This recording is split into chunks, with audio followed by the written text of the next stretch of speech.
Že pak to máš dobrýho. Kafe. Ne, je to čokoláda. Čokoládu. Vybíráme si nový auto.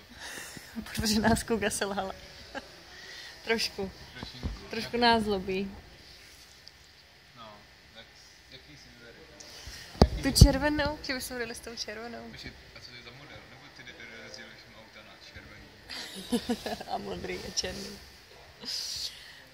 Kuga nám zlobí nám zadní levý kolo. Petr to opravoval svýma 2 levýma rukama. Ne, krásně se snažil. Skoro celý den a večer se celý den opravovala. To není, je to nad moje síly. A prostě nám píská, zahřívá se, brzdí. Je to špatný. Tak jsme teďka ještě v civilizaci, tak